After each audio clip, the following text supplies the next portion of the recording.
I wanted to live through the movie in the universe of Lion King.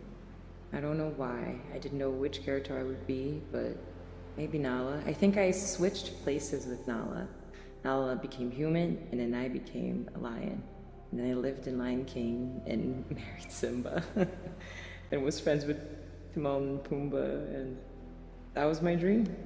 Sometimes I think it still is.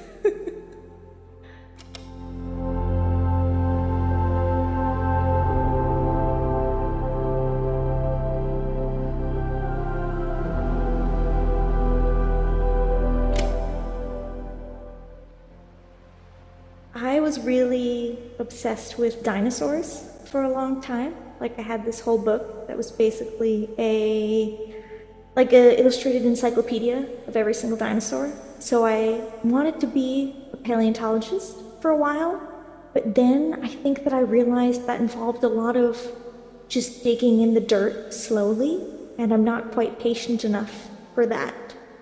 I think I really just wanted to be a dinosaur. And also Spider-Man.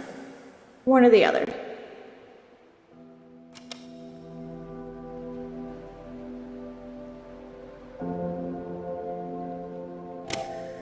I wanted to be an archaeologist. For some reason, I had an obsession with ancient Egypt and Indiana Jones, and I just wanted to dedicate my life to exploring deep, old, undiscovered things.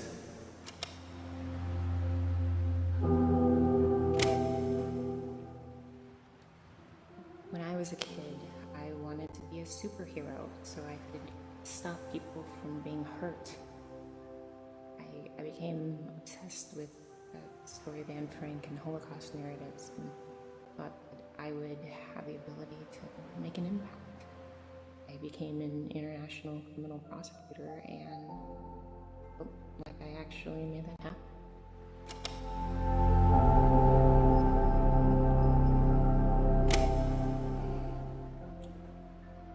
When I was a kid, I really wanted to be Spider-Man.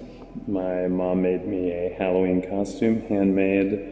It was incredible, and I wore it far beyond Halloween, and was fairly convinced until about 5th grade.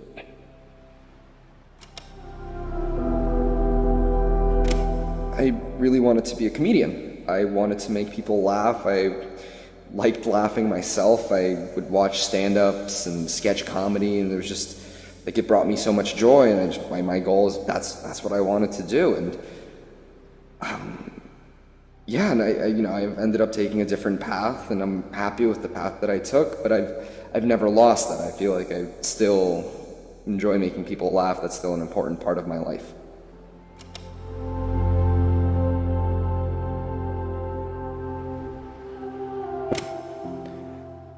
I can't really remember all of the things I wanted to be as a child, but if I remember correctly, at one point I wanted to be a wizard. This was part of a much broader dream that I had about magic being real and being able to control the world around me and maybe feeling powerful or special to a certain extent.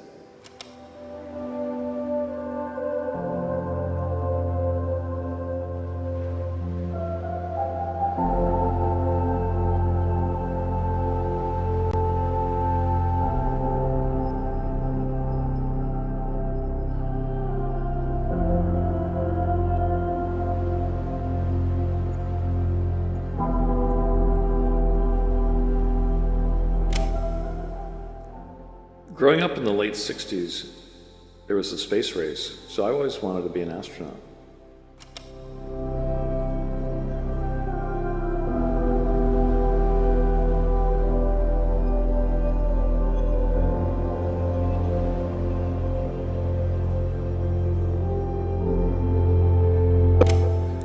So I was lucky enough to have a mom that really put the thought in my head that I could do anything. She had this dumb little song that she would sing to me from my earliest days, my earliest thoughts in life. And so I grew up just thinking that the world is a massive sandbox and I could go and build whatever I want and become whatever I want in life. There's no limits to the possibilities on that front. And when I was a teenager, or even before that, I always knew that I wanted to do something with computers. And I just got really serious about computer science, and I wanted to go into computer science, and I wanted to see what I could make by learning that field. I didn't get to jump into it the way that I would like to, but here I am years later, and I can sit in front of a computer and type code and see what comes out on the other end.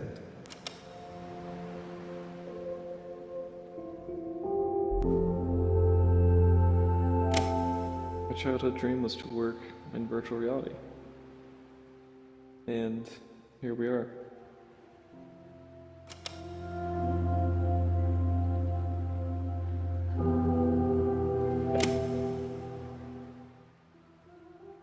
I think as a kid, I wanted to be a lot of things. I'm not sure which one really stood out the most. God, everything from being president to being a boy. It depends on the day and when you ask me, but I loved animals and people and building things and making up worlds and putting stuff together. I guess I just wanted to figure things out.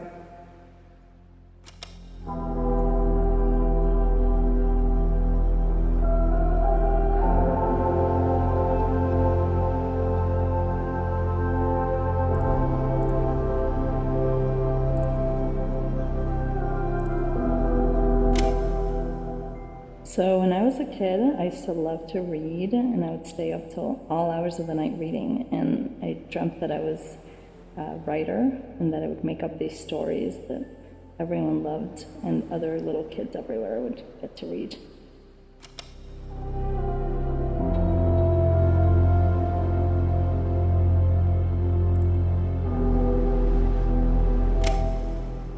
I'm sad that I can't remember what my dreams were as a child. I know I really wanted to dance. That's mostly what I remember.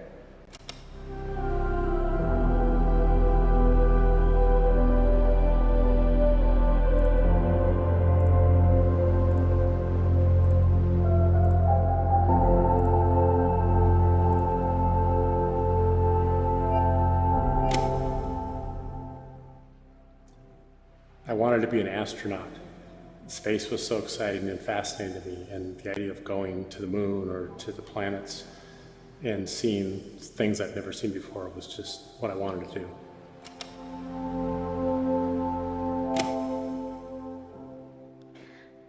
When I was a child, I really just wanted to travel the world, to see all the different areas, to see the glaciers, to see different mountains, to see the deserts, to see the rainforest, and just to experience other people and everyone and all the different cultures.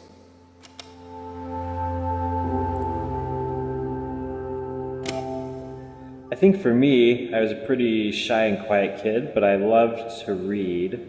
And so I think my very first dream as childhood was to become an author and to create worlds that other people could enter and experience. I loved books about dragons or wizards or magic, and as I read those books, I started to write others for them to see.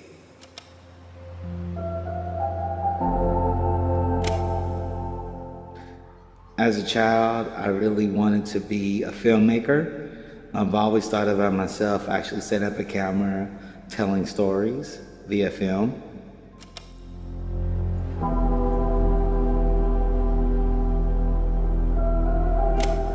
When I was a kid, I was obsessed with dolphins, and I wanted to be a marine biologist. I even asked my mom if we could get a pet dolphin and put it in our pool. I think the reason why I wanted to be a marine biologist was the ocean was like outer space in a way.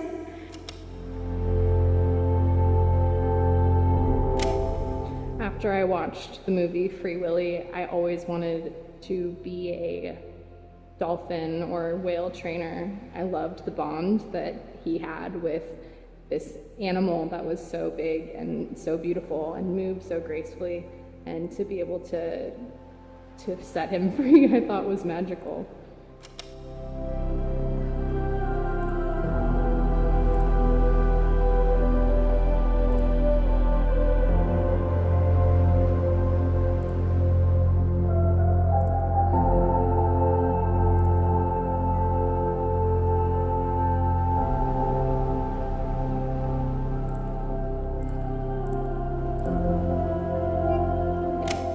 I wanted to fly to space.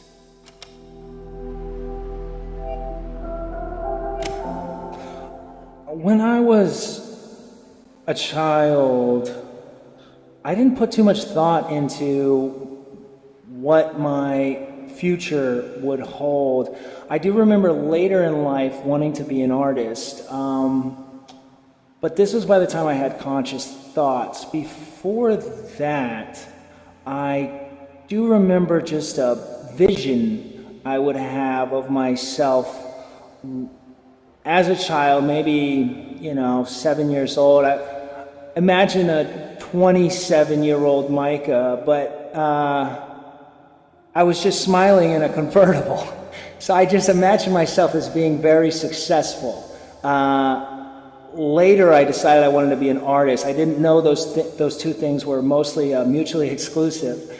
But as I became more conscious, my main dream was just to be able to wake up in the morning and create my own work and kind of do whatever I wanted. Whenever I learned that there were people throughout history that were able to have that lifestyle, that was really the only goal that I had, the only dream that I had set out for myself.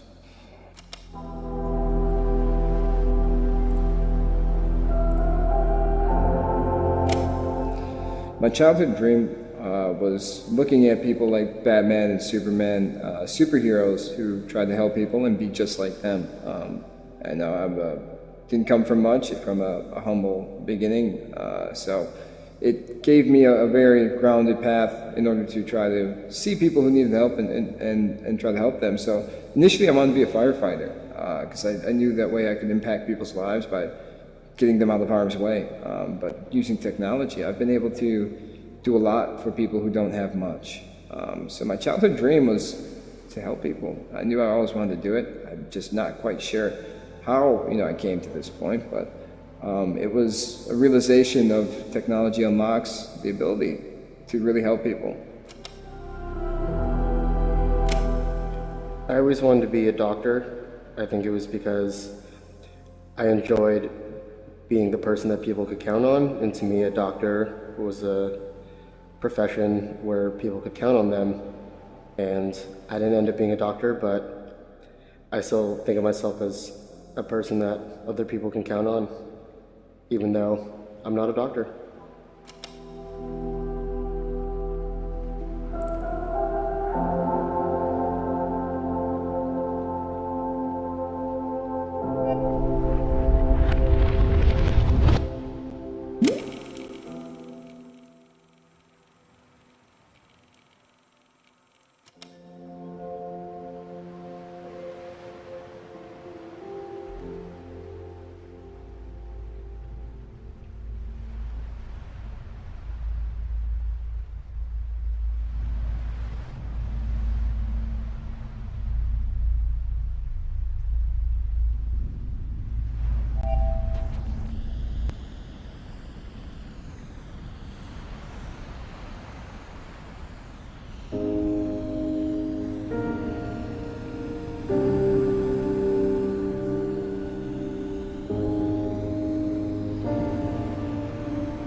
I first fell in love with the concept of ideas and exploring the world. And then the first time I fell in love with a human being, I think it's just because I fell in love because I could not fall in love. It was magical and exciting, and it was as if I fully understood someone, and they understood me, and the world just seemed brighter and more mysterious, and it felt like I had a partner in crime to go explore. And it was young and naive, because we were young and naive, but it was fantastic staying out on hours of the night and just exploring. It was one of those moments where you just felt alive. And I'll cherish it forever.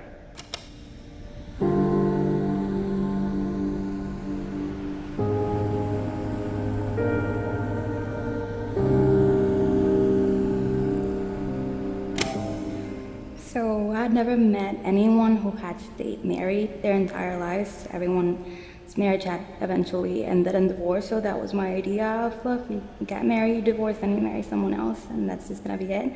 But then I met this guy whose parents and whose grandparents were very much in love, and throughout their entire lives. So it just made sense to fall in love with him because it was the first time that I thought maybe I had a chance at also having eternal love, even though I ended up breaking up with them.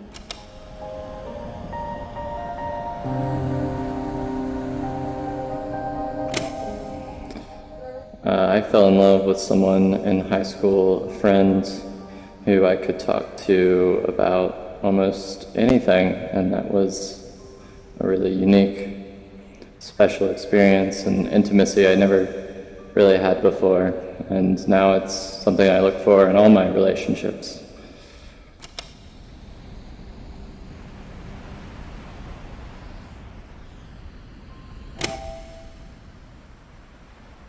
I don't know.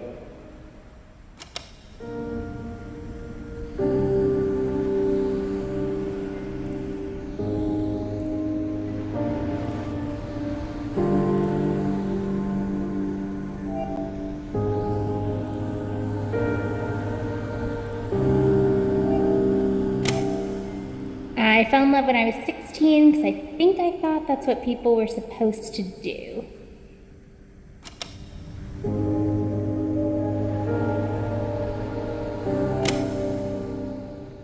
I first fell in love with the girl I later married, but we started out and we lived 4 hours apart. So we wrote long and lengthy letters, and with each letter I could feel myself falling a little bit more in love. I only saw her a couple times a month, and each letter, as I looked in the mailbox, was something really special as I saw that day.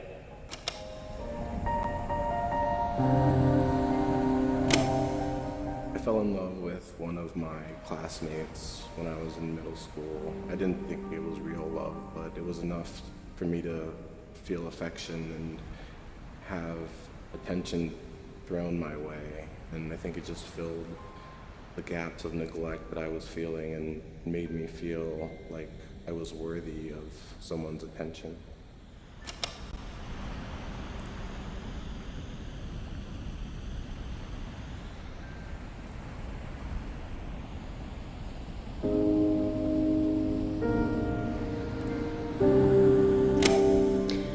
I don't think we ever know why we do something like this. We just do.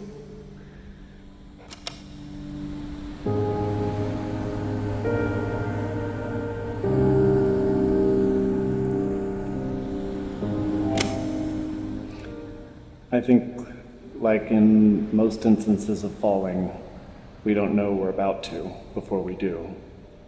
So I don't know that there was a why. There was just a when.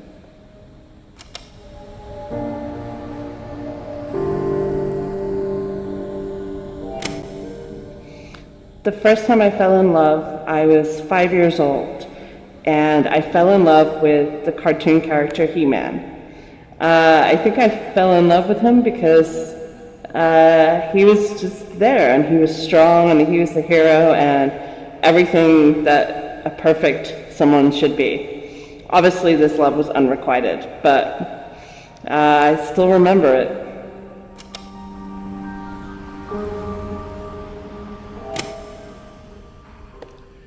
Why did you first fall in love? What a fantastic question. It brought so many memories to my head, so many things popping up in my brain right now.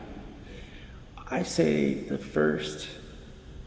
reason I first fell in love was because I was able to be entirely myself to the person I was dating. She was the first woman I ever brought home to my mother and had her in our home. And my mom loved her so much. She said she was a great person, saw such potential in her, but more importantly, my family was a bit dysfunctional, I would say a lower income. So I was always self-conscious and a bit embarrassed to have someone come into that realm, to that environment that I was raised in. And to bring this girl into that situation and see her not be affected by that whatsoever, and to back me as a person and see potential in me and enjoy the things that I had to offer and support me. It was probably one of the best feelings I've ever had in my entire life. And the relationship only lasted 7 months. And that was when I was 21 years old. I'm now 27, and I still have never had a feeling like that in my life.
The piece of advice that I would give myself, my younger self, would be to just enjoy all the moments and cherish them in the present, and that the future will come soon enough, and that everything does work out in the end, because it's a fun, wild adventure. It's amazing. So enjoy it, every moment.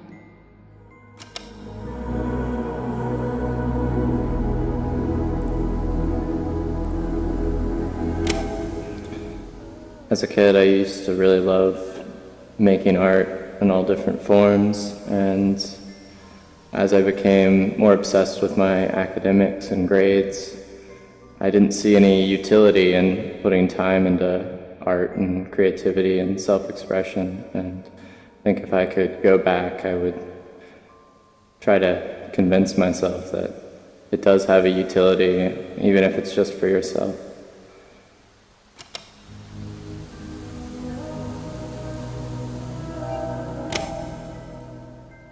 I would tell myself to, like, get some help, you know?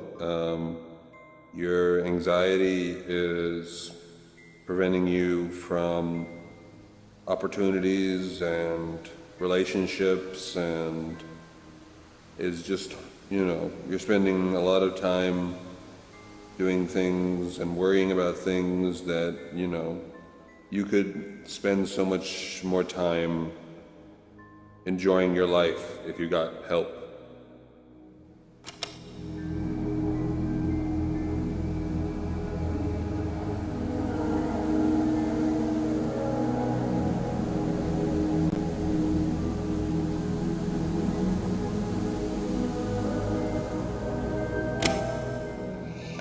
I would tell past me to trust my gut and not trust what other people are telling me, but believe what I perceive them to be.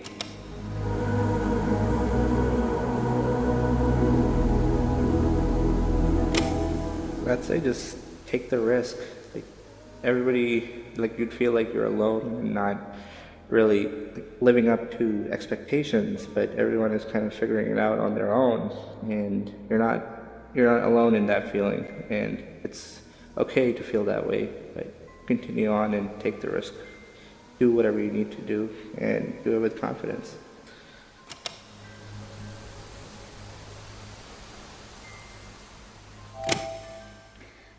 The piece of advice that I would give myself, my younger self, would be to just enjoy all the moments and cherish them in the present, and that the future will come soon enough.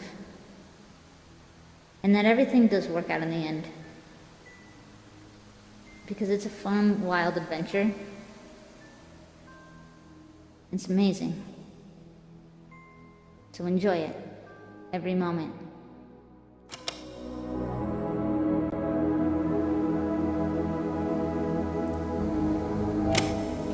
If I could give my past self a piece of advice, I would go back to my freshman year of college, and I would tell myself to not be so focused on the future and to spend some time just exploring and living in the moment, because now is your last chance to do that.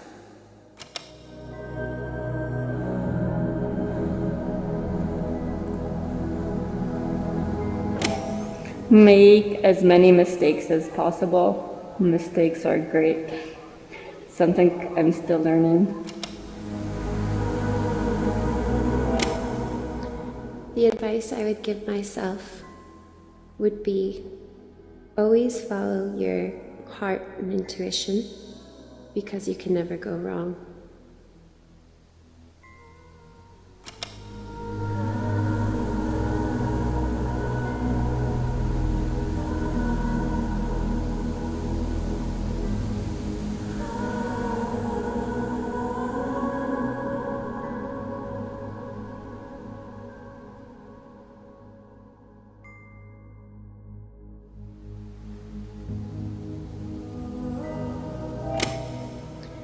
The advice I would give myself would be always follow your heart and intuition, because you can never go wrong.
I miss someone that I probably shouldn't miss.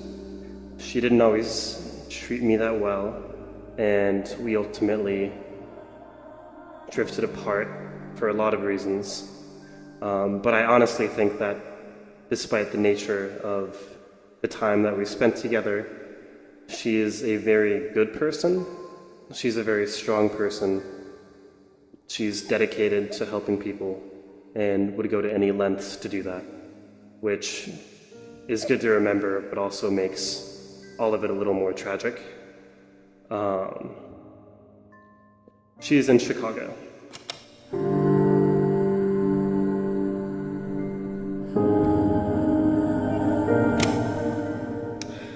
I miss my friend Kit. We were really good friends in college, and we lived together for a couple years, and dare I say, he was one of my best friends at the time. You know, he had a terrible drinking problem and got into a DUI and was in a very dark place at the time, and in the process of healing, he alienated himself from me and all of his other friends, and that was just a very painful thing to watch and experience. And you know, while I understand that it was necessary for him at the time, I still miss him. You know, he was really important to me and still is, and I hope he's well.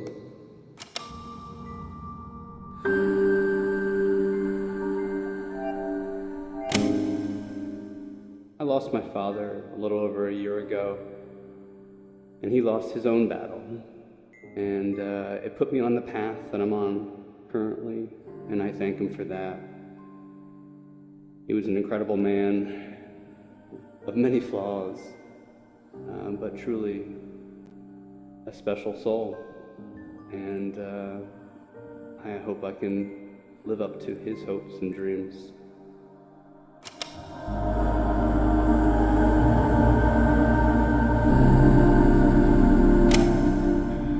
I miss my childhood friends from back home.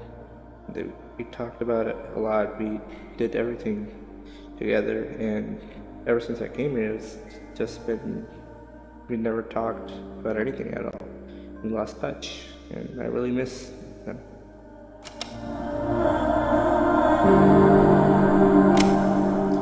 I miss my grandmother. She was incredibly open-minded for her time, and she was very accepting of other people. Almost more so than my parents. Actually, definitely more so than my parents.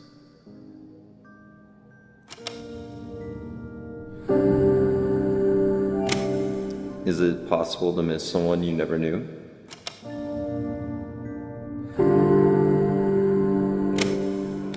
I miss Obama.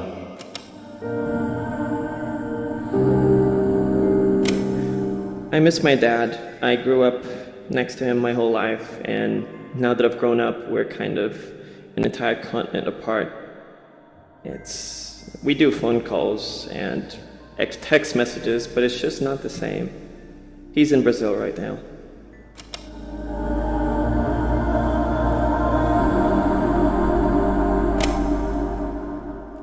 I miss my dad since he passed away only a few months ago. I still talk to him and think about him guiding my decisions in life. So I kind of miss him, but I kind of feel like he's still here.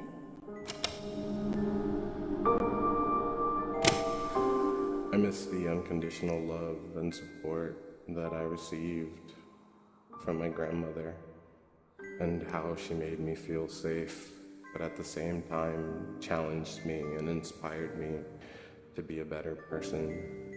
And only now that it's too late am I really realizing how much she was channeling through me.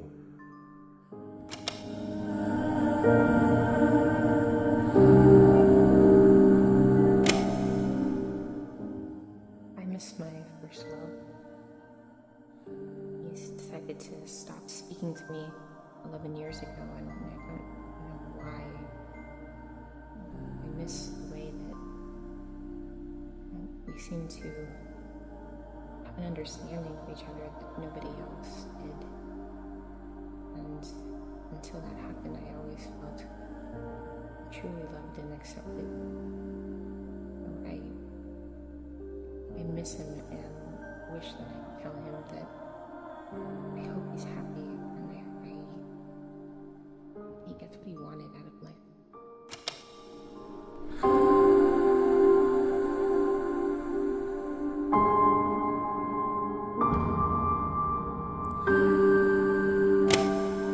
I miss some of my school friends and from back home and people I lost touch with simply because I didn't maintain and stay in touch, I guess, for no real reason except that I let myself forget.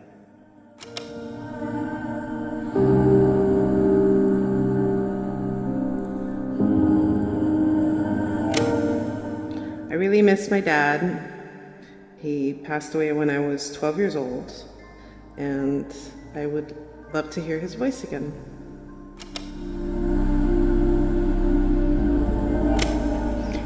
I miss my lifetime friend from home. We're very different now, but she's a big reason why I am the person I am. She just never really cared about what other people thought. She was herself before you questioned yourself. And I have told her everything. She's just someone that's a big part of who I am.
If I were going to die next year, I would make sure that my family would go on a trip somewhere where we could just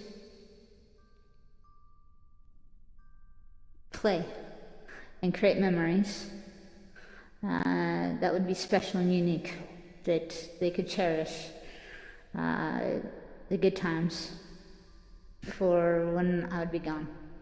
I'd also want to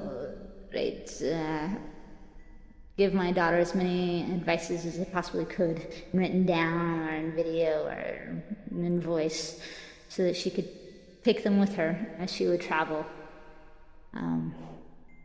But on the day-to-day, I wouldn't change much.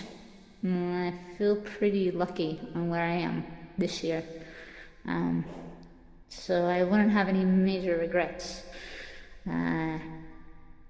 And that actually feels really good.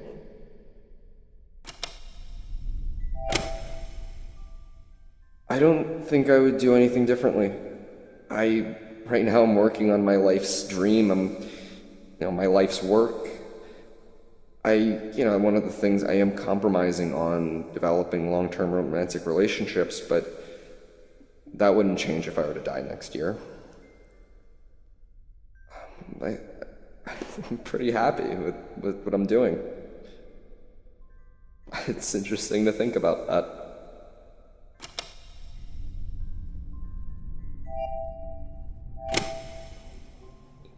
If I were going to die next year, I would listen to people more intently and actually hear what they're trying to say and what they want to work towards, and offer them, if they want, the gift of hindsight or another perspective to help them with whatever they decide to do.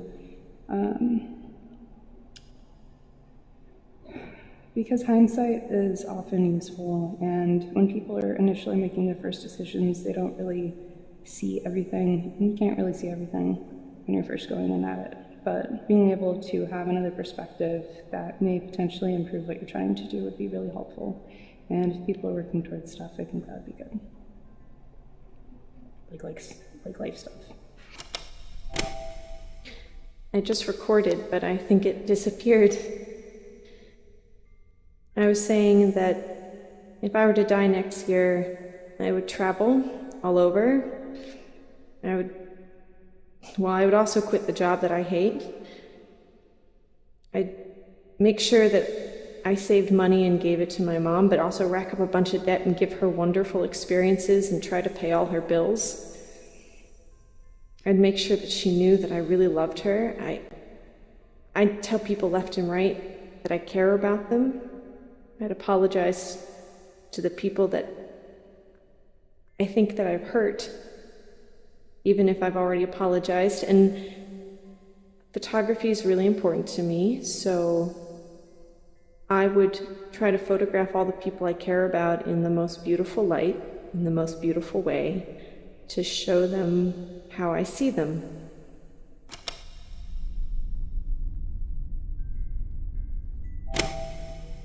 If I was to die next year, I would spend as much time as I could with my mother and my father, and really, tell them about this crazy journey I've been on. I really don't have too much time to see my family at this point, and I would love to at least give them an idea of what I've experienced and really spend time with them and let them try to get the same excitement and the thrill I got of this journey, and really tell them how much I appreciate them.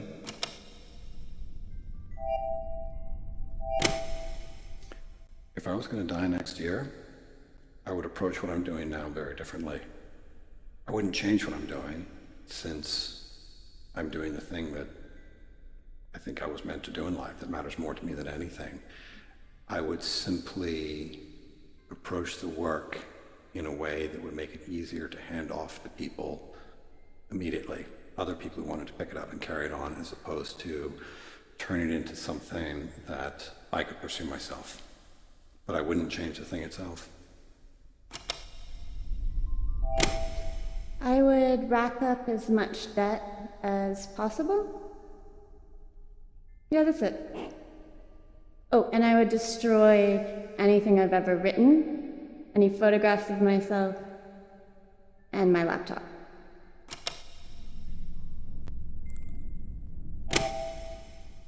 As a former combat veteran, I've been so close to death that I wouldn't do anything differently. I'm already giving this everything I have. Life is too short, but it's precious. It's so precious.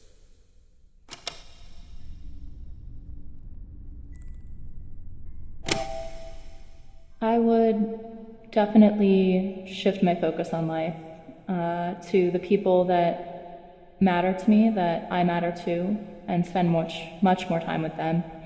I would also focus more on gathering experiences, traveling, learning new things, being part of really cool, different, fun, exciting things I've thought of and never done before or just didn't have time for. And finally, I would figure out a way to contribute beyond my limited time left on this planet. Whether that means writing a book or teaching friends and family, or hey, even speaking publicly. I think there's a lot I've left unsaid and a lot that I'd hope to make an impact on before I pass away.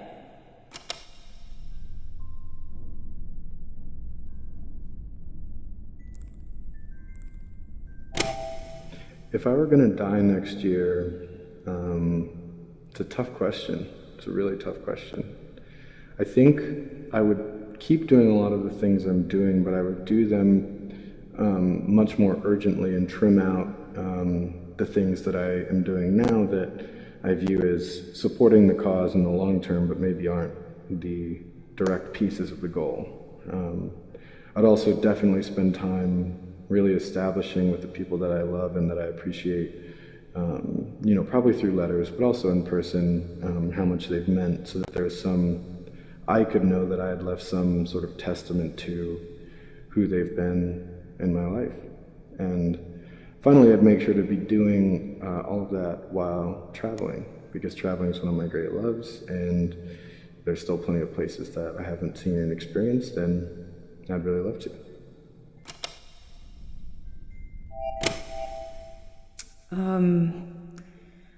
I think I would definitely want to travel more and see the world and just see life and culture and people and experience life. But I would also want to do it with the people I love. I would want to spend as much time as I can with the people that I love and cherish and experience things with them.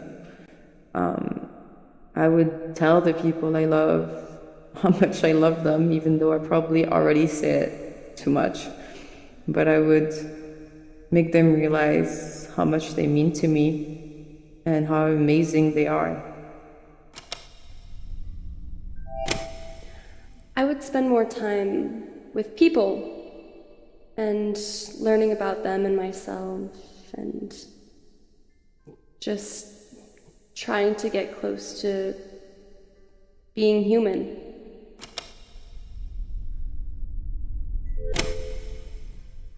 I wouldn't think about money at all in those decisions. I think I would immediately spend as if there was no tomorrow,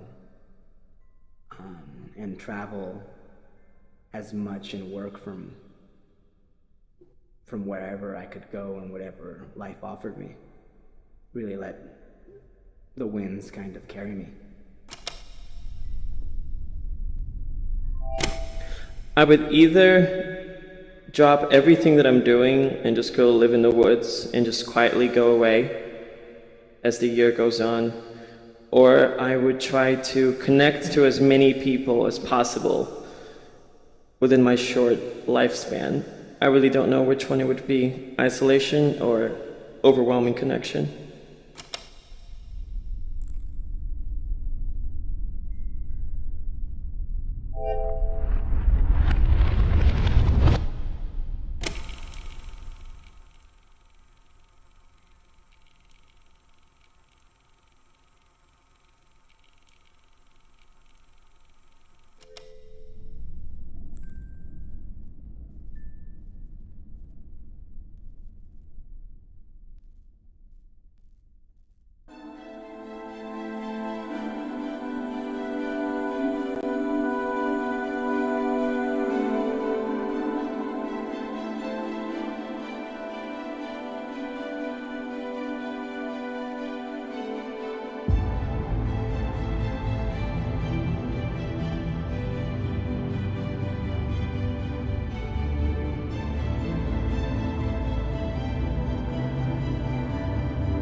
I always wanted to be a doctor.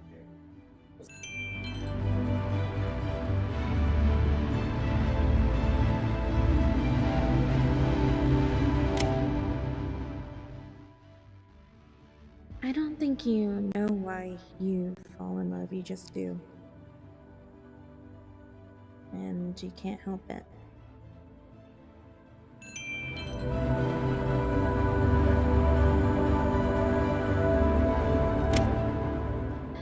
The advice I would give myself is to relax.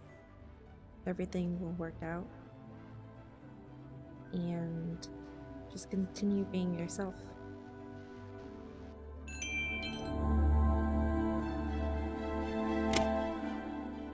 I miss my fur baby.